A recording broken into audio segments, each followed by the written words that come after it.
Welcome to the Grow Your Business for Good show.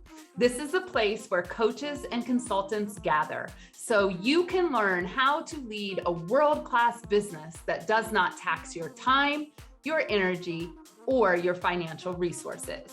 We are your hosts, Shannon Hernandez and Amy Hager of the Joyful Business Revolution. And our number one goal is to bring you clarity and insight on how to grow your business for good. Before we jump into today's episode, we want to invite you to join us in the Content Personality Club. In this club, we help coaches and consultants attract your perfect fit clients. Here's what we know. When you tweak and enhance your messaging, or maybe even overhaul it, your business is going to get a whole lot better. If you are experiencing any of these specific problems in your business, we want to help you. Number one, you publish content via email or social media, but it doesn't consistently convert to new clients, nor does it have the fire, flair, and feel you desire. Number two, if you're spending lots of time launching and reworking your offer, but you don't have the number of clients you think you should based on all of your hard work. Or number three, you have spent money on ads and or copywriters in the past, but none of it worked like they said it would. Then we've got great news for you. Join us in the club where you'll learn how to leverage your content personality to create magnetic messaging. Because when your messaging is working, it does 90% of the heavy lifting for you. Visit www.contentpersonalityclub.com to join now. In this episode, we're diving into the visual content personality. And if you're not for sure what this content personality thing is, go back to our very first episode. That way you can get the whole story about the creation of the content personality wheel and understand how to use it in your business for growing for good. And so, Shannon, tell me a little bit more about how a visual content personality what vehicles would they use to really use this personality type? Yeah, so before we dive into that, what I want to remind everyone is regardless of your result, your content personality is your vehicle, and that is the vehicle, as we say, that delivers your message. And so we really help our students and our clients through this blended beautiful process of understanding your, in this case, visual content personality and how to tie that with magnetic messaging so that you can have all the heavy lifting of marketing and sales done for you, the most part of it. And one of the things you'll know you're a visual person if you've gotten compliments like this. This is like all about your energy and how people perceive your content. They'll say things to you like, wow, you have a really great eye for design.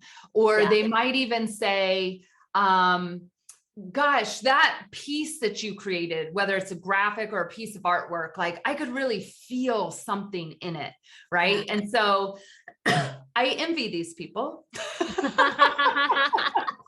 Although I have worked very hard to strengthen my visual content personality, Amy's still working on it. I actually am sitting here next to some artwork that I painted a couple weeks ago. So not too shabby, not too shabby. Yeah, beautiful. So welcome to all the visual content personality people. The great news for you all, really, above all, is that when we can convey something visually, it often sticks longer.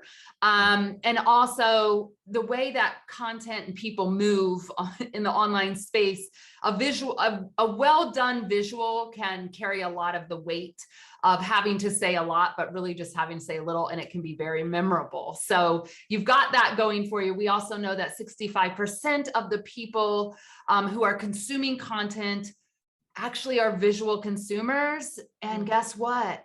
It's one of the lowest kind of content really in our research. So you guys have a great place to learn and grow and shine with this blend of your visual content personality with magnetic messaging. So Amy, we are such a stand for growing the email list first, right? In this episode, we're going to talk about email lists. We're going to talk about marketing ideas and selling ideas. But what do you want to say about email marketing? Because I think a lot of people have this not good relationship and idea about it. What's your hot take on it today? So I would say that, we're noticing shifts in Facebook algorithms, in Instagram algorithms, and like keeping up with that shit is exhausting, or trying to. And so we've chosen to stay the course, stay the path, and continue to do what we do really well. And really focusing on an email and bringing our people in. So even in our social platforms, we're reminding people, if you want the good stuff from us, get on our email list. And by just tossing that out there every other week, maybe once a week, we'll see how we flow with it. It's reminding people that really building that email list as a business owner, you own that data. You're able to follow up with those people. You're able to build relationships with people. And I had a student come to a workshop last week, and she's like, 32 people have clicked on my most recent email. How do I automate another email to them? And I was like, well, why would you automate it? Why wouldn't you just reach out? It's only 32 people. Yeah. And so it's just creating those deeper relationships that you can't do so well on the online space.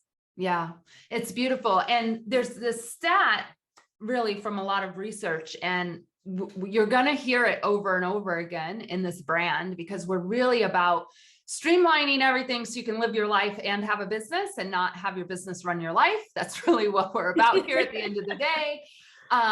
But for every dollar spent on social media marketing, now I'm not talking ads, because when you sit down and create a graphic or you sit down and create content, that's time is money. So for every dollar spent for social media, you get a 24% return. For every dollar spent on email marketing, you get a 4,200% return. And at the end of the day, it's just a stat that is so alarming and astounding for those of you that are willing to look at, gosh, maybe I am doing all this work on social media. What if I could do something different and focus on email and have a completely different business? And I think this is just like a really great opportunity for everyone to think about their email in a brand new way. Exactly. So how do we use our visual content personality in email? There are so many ways that you all can do this, but let's just talk about two, and then Amy's going to dive in a little deeper. I created a card deck last year. It's been super fun. For those of you that are watching this on the video, I'll just show you right quick. It's a visual content medium. A lot of people are really intrigued, like, how could I have a card deck for my business? So I used my own artwork for the front. This is called the Grow with Alignment and Flow card deck. And then on the back is questions. So we use this in our brand and with our clients for CEO coffee dates. And so this is a visual medium. They're super fun and attractive. We have a campaign going right now where we show the card in the email, we show the card on social media. And we ask people to respond with what their answers are, or to think a little more deeply about it. We've gotten such great feedback on the card deck itself, and they were pretty easy to produce and very cost effective. So that's super fun. Another thing that we're having great success with in this brand is hand-drawn graphics. I hired early last year in 2021, I hired a beautiful visual communication coach. Her name is Stacy Christopher, and she helped me transform all of my trainings into one graphic. And wow, has this been such a transformation and brought so many people to our brand to learn. Like, if Shannon can teach a marketing thing or client acquisition or whatever, like soulful selling with one graphic, I know I can work with these people and get it, because it's just simplified all the information. And that has been really fun to do over the past year and a half. So those are two ideas out of hundreds of visual ideas. But Amy, why don't you share some visual content types with us? Just we have a little bit of an overview graphic for people. Yeah, so I did a horrible job of circling today, but in the visual category, like Shannon mentioned, the card decks is a great way. Photo galleries, if you're very great at photography and putting those together, infographics is another really great way. And then I love the comics and cartoons, the people who can draw those little characters. Dr. Judy in our Confident Expert program and Content Personality Club has been doing little characters and their children having tantrums because she's a parent coach. And it's just absolutely adorable to tap into that visual personality type. Beautiful. I want to talk about photo galleries just for a minute, because I think that people forget that this could be actually really powerful. So if you're a visual content personality, my guess is, like all of us, but you especially, have thousands of photos on this phone, holding up my iPhone. All right. And one of the things that you can do is you can put together on a slide, on a photo gallery, you can put two concepts here. You can put together on a photo gallery, maybe like if you're going to host a retreat, let's say, and you want to show the visualness of the retreat, right? You can totally use a photo gallery and send people there to kind of get a feel for the energy of the retreat and the vibe. The other thing you can do on the visual side is what we call slide share, where, for example, you could put several photos or graphics into a presentation, a keynote presentation, or a Google slideshow, whatever your platform is. And then you can narrate it as you walk through the content, and it's super powerful. And we all have, as those of you know who have been through our story marketing training, millions of dollars sitting in this phone in photos. And every photo here has a story that we can connect to your brand, your offer, and your service. So that's super fun. Love it. Super fun. And so go ahead. Yeah, let's talk about some visual platforms. We talked about a couple. There's lots of platform choices for our visual friends. I hope you're using your blog. This is a whole nother season that we could talk about, is the importance of SEO with your content personality and using your blog. You've also got things like Pinterest at your disposal. I've helped some clients really build powerful followings that have turned into clients using the visual content personality and creating a really curated space in Pinterest. Instagram, of course, also works, Facebook, and we talked a little bit about SlideShare. So you lovely people have such an opportunity to dominate, really, and I say dominate in a very loving way, but to dominate your email and your social media and your blog with this power of visual content. And I think when you're using it in your email, I know some visual people are like, oh, but people don't have images activated on their inbox. They won't see it. If you use a little line of text at the top of the email and say, turn on unblock images so you can see this great stuff, that's okay. Tell people what to do. So don't be scared to say, I'm a visual person. I'm giving you lovely drawings, and instruct people to go that way. And so when we think of, all right, we've got marketing, we've got the email, they're coming towards us, we're having sales conversations. How the heck does visual people do sales conversations? And I've got a couple of really great examples of, being able to doodle and illustrate with your prospects on a call, and using your soulful sales script and following your questions and doodling their answers or doodling the question, and just getting engaged with your person who's sitting there with you, with your art and with your visual.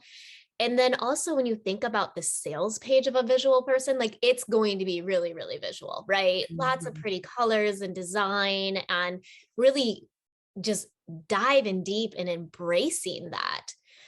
what's another way, Shannon, that people use visuals when doing selling? Well, I know when I was working with Stacy, the visual communication coach, I would use the one graphic that I had created. Mhm. Um, so just to kind of outline this for everyone so you understand, it's an 8.5 by 11 piece of paper and I draw on it. And I draw a concept. Like That's today so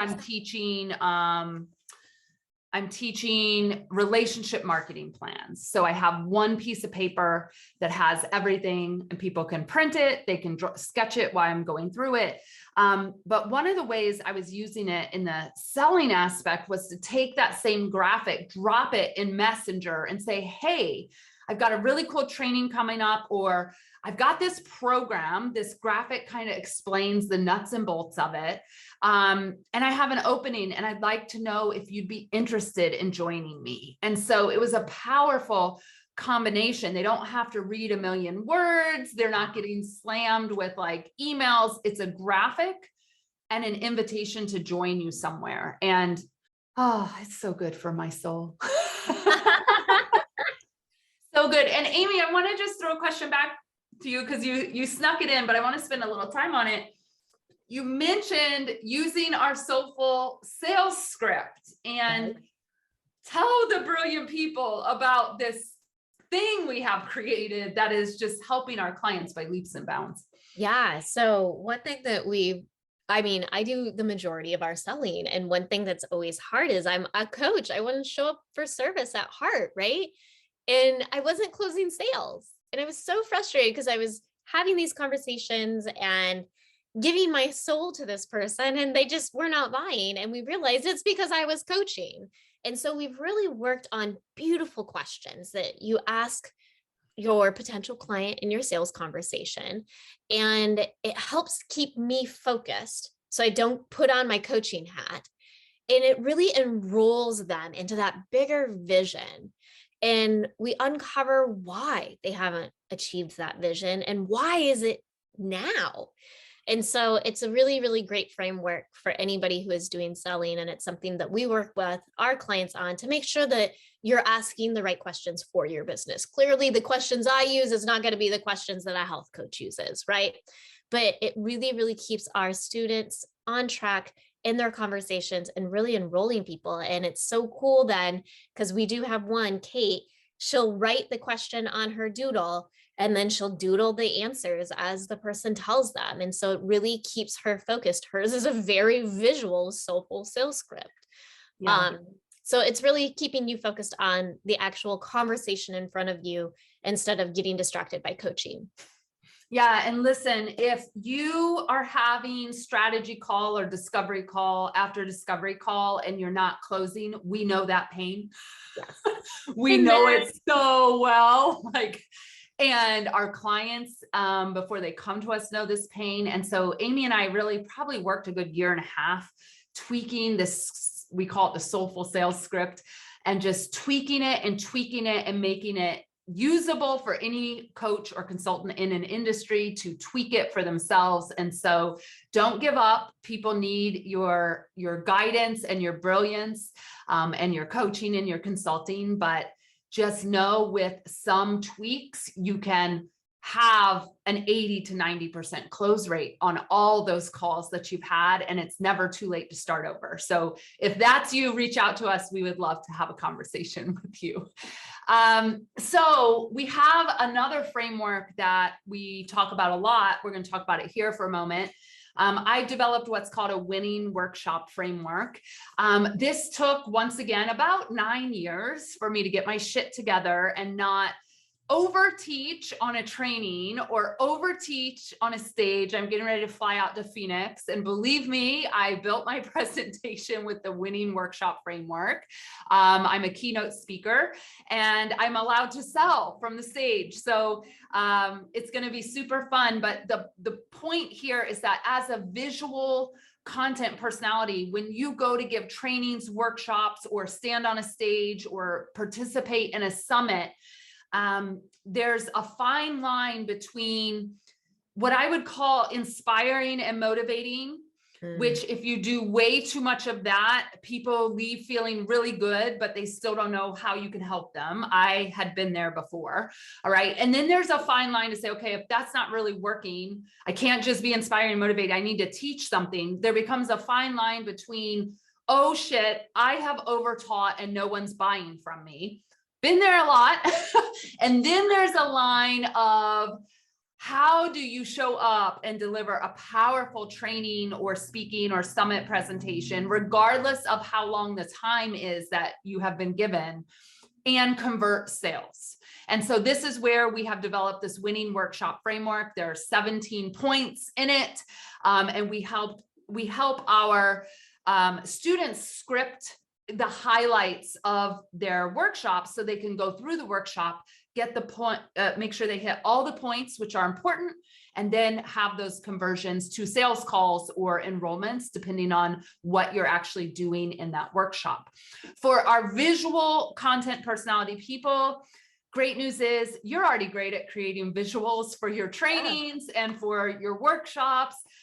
Most likely you might want to like dabble in maybe some hand-drawn stuff, which is great, or try some of the other different content types, which is wonderful. But you have the least hurdle of putting together great visuals for a presentation, and marrying those with the winning workshop framework is going to be a game changer for your conversion rate. Right. And when we think about like a superstar visual student, Kate, she was doing all the things in her marketing, and she was doing overcoaching and selling in her sales process. And so when we really got her to stop doing lives, written content, all the workshops, and really got her to focus on embracing this visual content personality, because she took the quiz and she immediately pivoted. And when she realized she didn't have to do written content and lives and everything, she was like, oh, thank God, this is just way too much. And she's embraced it. And she's doing the hand-drawn graphics and worksheets to really deliver her message. They're her opt-in. They're how she coaches with her clients. And within a couple weeks of her actually like ditching the lives, the written, all of the other stuff, she was able to sign her first client at a new rate of 10K. And so now she's leading workshops on Zoom with visual content, kind of like Shannon had mentioned. And that visual content is really doing that heavy lifting of marketing and selling for her. And her community loves this content personality. And they're really embracing lots of great comments. And Kate's seeing all of that just rise her up. And so just think about all of the stuff that you're doing. If it's not feeling in alignment, and if it's feeling hard and it's just not landing, take the content personality quiz. Let's see, maybe you're visual like Kate, and in utilizing the hand-drawn graphics is the way to go, right? Yeah.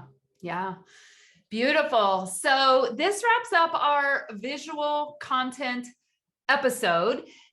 In the next episode, we are going to dive into the written content personality, and we will share more marketing and selling tips, as well as some more success stories with you. Thank you for listening to the Grow Your Business for Good podcast with your hosts, M. Shannon Hernandez and Amy Hager. Head over to www.joyfulbusinessrevolution.com/quiz to take the content personality quiz and join our community. And remember our mantra, if it ain't joyful, we ain't doing that shit. If you haven't done so already, please subscribe to the show, leave a review, and spread the good news with other coaches and consultants.